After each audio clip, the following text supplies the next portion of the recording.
Coffee Break Italian, Season 1, Episode 27.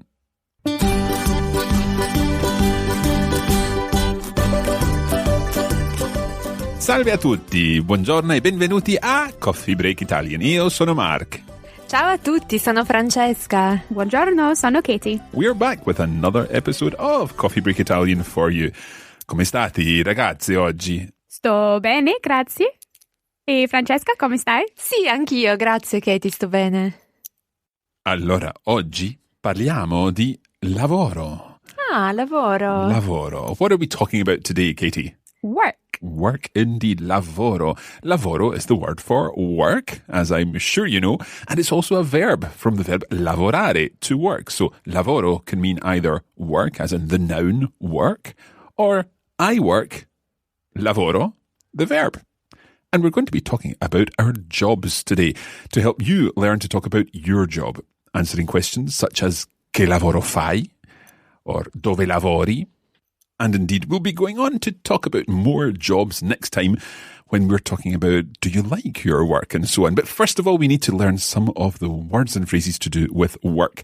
Allora, siamo pronti? Sì, cominciamo.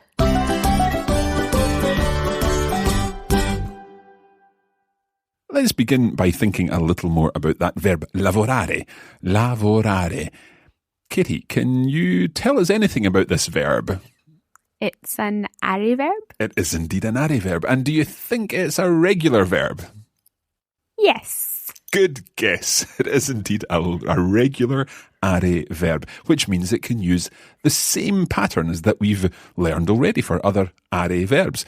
Therefore, we can say I work, you work, he works, she works, we work, and so on. In fact, let's give our listeners that challenge just now. We'll say the English, and then, Katie, you can give our listeners some time and then come up with the word yourself. Ok. Va bene? Sì. Ok, allora, per cominciare, I work. Lavoro. Lavoro. Okay, then you work, and that would be the informal form. You work. Lavori. Bene, lavori. And then he or she works. Lavora. Sì, lavora. And note that one can also be used for you formal, so lei lavora. And we'll be coming back to that in a little while. What about we work? Lavoriamo. Bene, lavoriamo. And you work, you plural? Lavorate. Sì, lavorate. And finally, they work. Lavorano. Bravissima, lavorano. And note the stress there on that final one. Lavorano. They work, where the stress changes. So, well done. We have conjugated the verb lavorare. Lavoro, lavori, lavora. Lavoriamo, lavorate, lavorano. We can now talk about who works where. But when we are thinking about working, there's also another word we need to learn. And that's because sometimes we use a different verb for talking about where we work or indeed what we do for a living. And that verb is to do. Francesca, come si dice to do in italiano? Si dice fare. Fare. Now, the crucial thing that we've got to remember about fare is that unfortunately, although it ends in are, it's not quite a regular verb. No. This time, that means there's a different set of patterns, or some of the patterns are very similar to what we would expect with regular verbs that we've come across before. But with fare, it works a little differently. And it's maybe a good idea just to think of this as some vocabulary for now if you don't want to learn the full conjugation of fare. The most important one, to begin with, is the first person singular form. Of course, I do. So, Francesca, come si dice I do in italiano? Si dice faccio. Faccio. So, I do, faccio. Faccio. Faccio. And if we want to ask a friend, what do you do, as in what work do you do, then we're going to use the second person singular, which is Fai. you do. Let's hear it again. Fai. Fai. So you hear the E ending that we recognize with lavori or parli or anything like that. But in this case, it's coming straight after the A of fai. So fai. Fai. Fai. And what about the he, she, or indeed the you polite form? Fa. Fa. So that's just fa, F-A. So we've got faccio, fai, fa. Faccio, fai, fa. Faccio. Fai. Fa. Should we go on and do the rest of this, Katie? Why not? Why not? Come on. So let's try the we do. Facciamo. You could have guessed that, Katie, couldn't you? I'm sure I could have. Facciamo. Facciamo, yeah.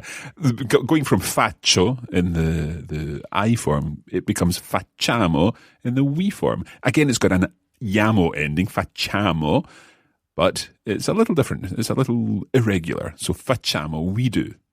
Sì, facciamo. Facciamo. And then things change slightly for the you plural form. Yeah, it's actually regular. Fate. Fate. And then finally, the third person plural form, the they form. How do we say they do? Fanno. Fanno. So we now are able to conjugate the whole of fare. Let's do this after Francesca. Ok. Faccio. Faccio. Fai. Fai. Fa. Fa. Facciamo. Facciamo. Fate. Fate. Fanno. Fanno. I have a question. Mm-hmm. I'm wondering if fa and fanno are the same as the words we were using to talk about when we had a sore something. Certo. It's a good question, Katie, and it's actually the same verb. So, like when we say mi fa male la testa, what we are saying literally is my head does bad to me. I know it's not good English, but it's just the literal translation. So if we use it in the plural, I piedi mi fanno male. Okay, thank you. So a very useful word. Fare, to do, but it also has a secondary meaning in Italian. It also means to make. But we're not going to talk too much about that just now because we're going to concentrate on using fare or fai, faccio, fai, fa, as I do, you do, he does, she does, and so on for the time being. Okay. Okay, let's then think of a question. And Katie, we're going to put you on the spot here. We want to see if you can work out how you would ask the question, what job do you do? Okay. Che lavoro fai? Bravissima. Che lavoro fai? So, il lavoro is the job or the work. Che, we already know che as a question word. Che lavoro. And then fai, you do. And, of course, if you're thinking in English, what job do you do? We don't need to translate the do you do because it's just the second person singular of the verb. Fai. Che lavoro fai? What job do you do? And that's obviously how we would ask that in an informal way. How would we ask it in a formal way? Katie, can you work that one out?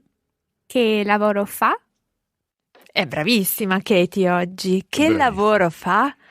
So asking someone in a more polite way, in a formal way, what job do you do or what work do you do? Che lavoro fa?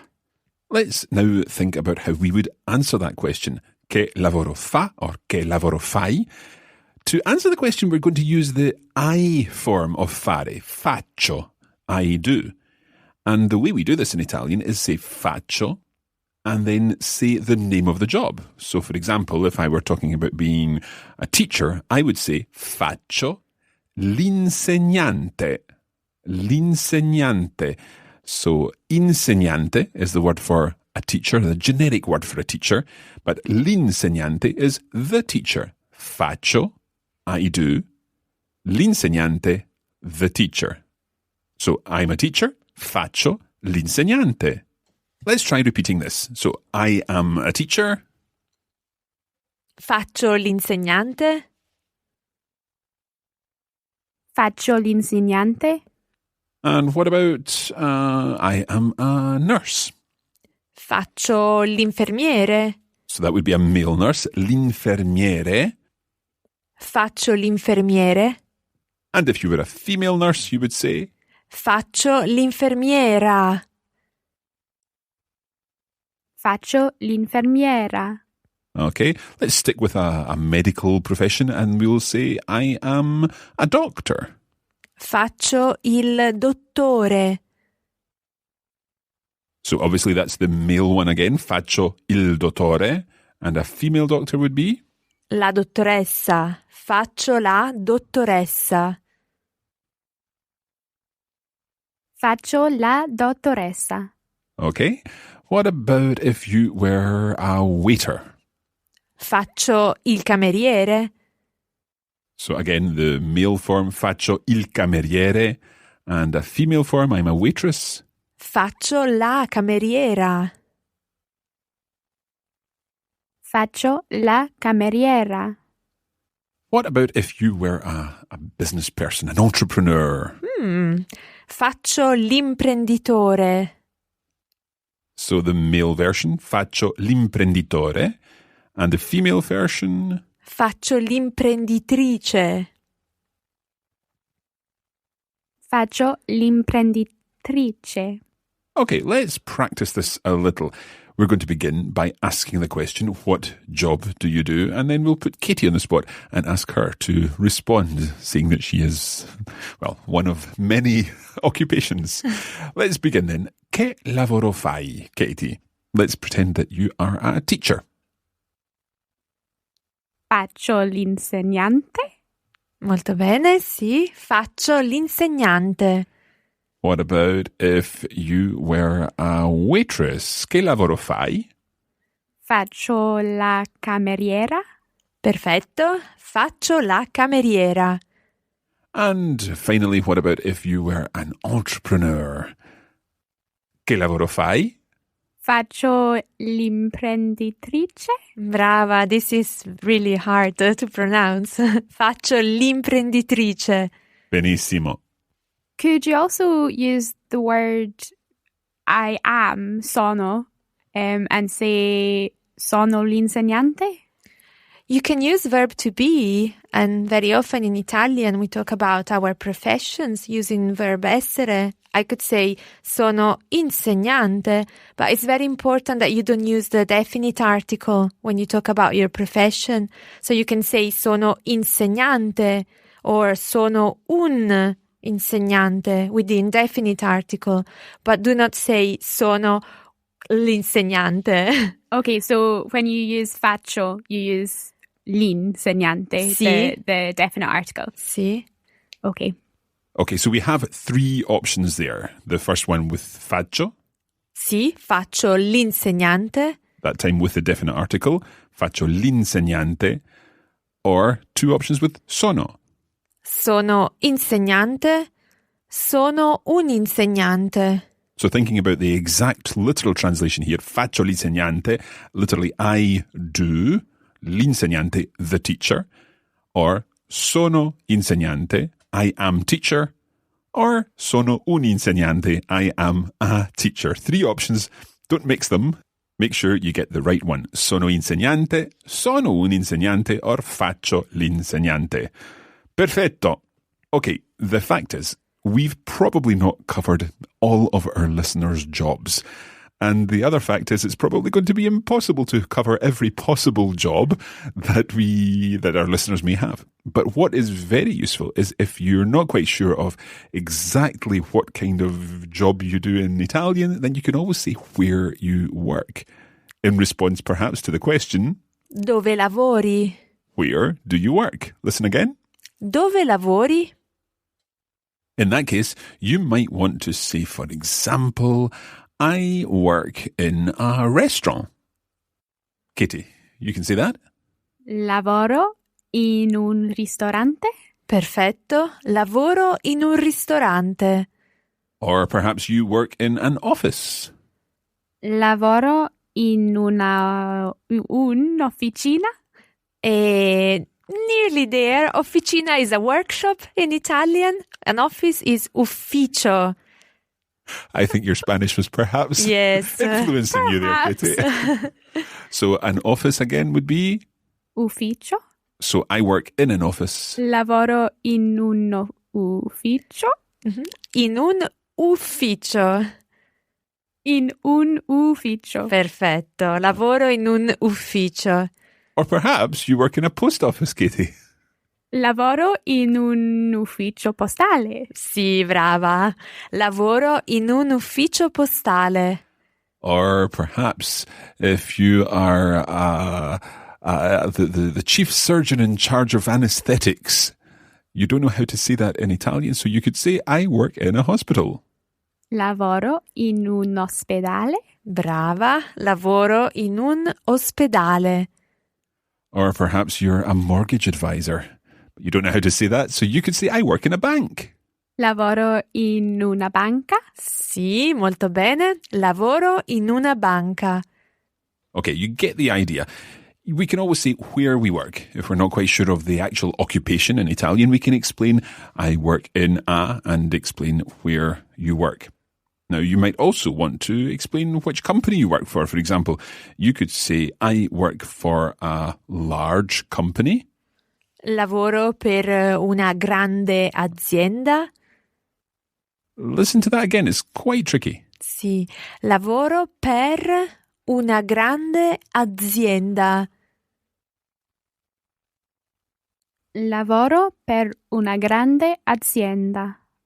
And the alternative would be to work for a small company. So I work for a small company. Lavoro per una piccola azienda. Lavoro per una piccola azienda. I've always loved the word piccolo, piccola. Sì, piccolino. Piccolino. So a little company, piccolo or piccola here, because we're talking about azienda. Don't worry about that just now. We'll be coming back to talking more about descriptions in a future lesson when we're talking about big and small and so on.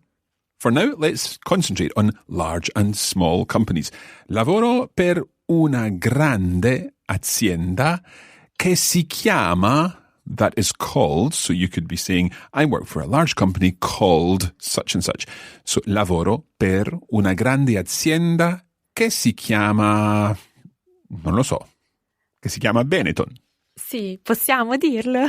Sì, non lavoro per Benetton io. Neanche io.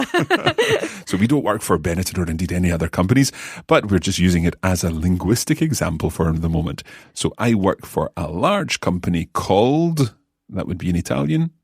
Lavoro per una grande azienda che si chiama Radiolingua. Ah, una grande azienda. Sì. So I work for a large company called, whatever the company is called. Or I work for a small company called.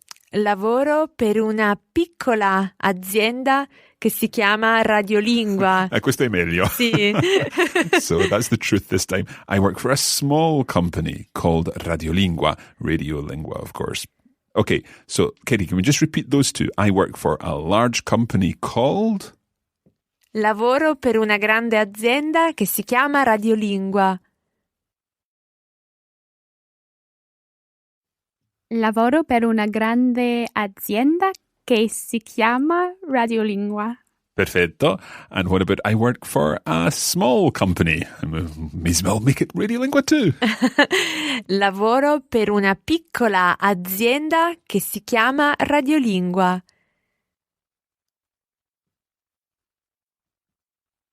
Lavoro per una piccola azienda che si chiama Radiolingua. Benissimo. Okay, we're going to continue talking about jobs, or perhaps one particular job, in the Caffè Culturale for this lesson. So it's over to Francesca now.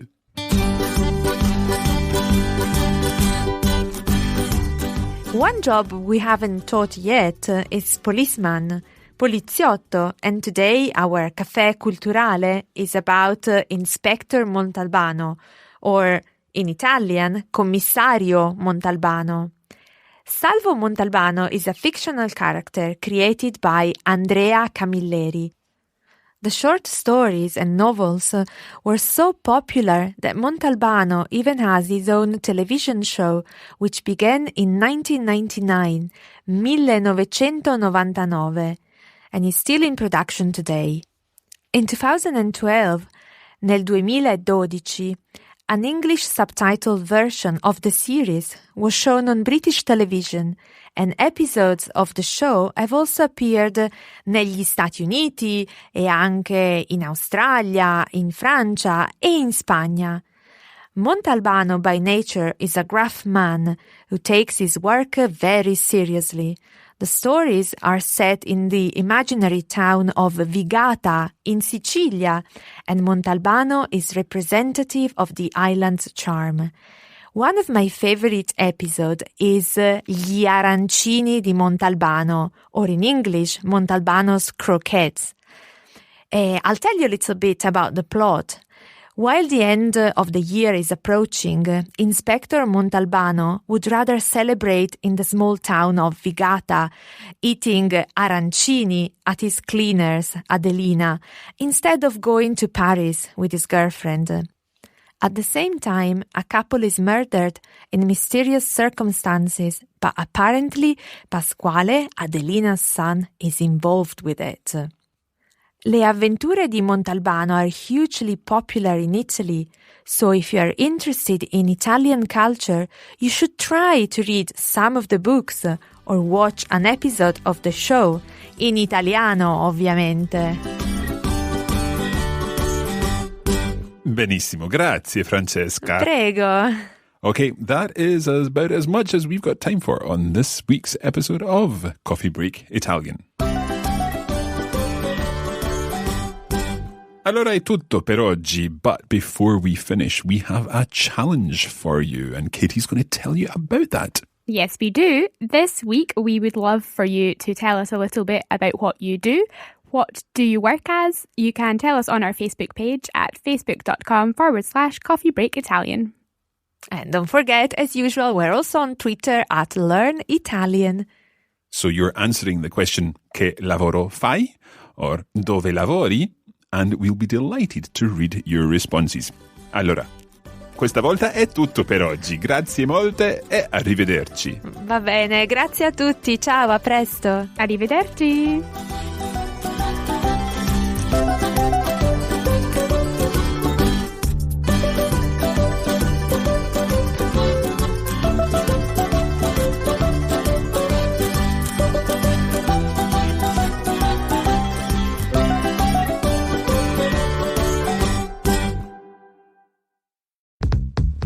This is a production of the Radiolingua Network. Find out more at radiolingua.com.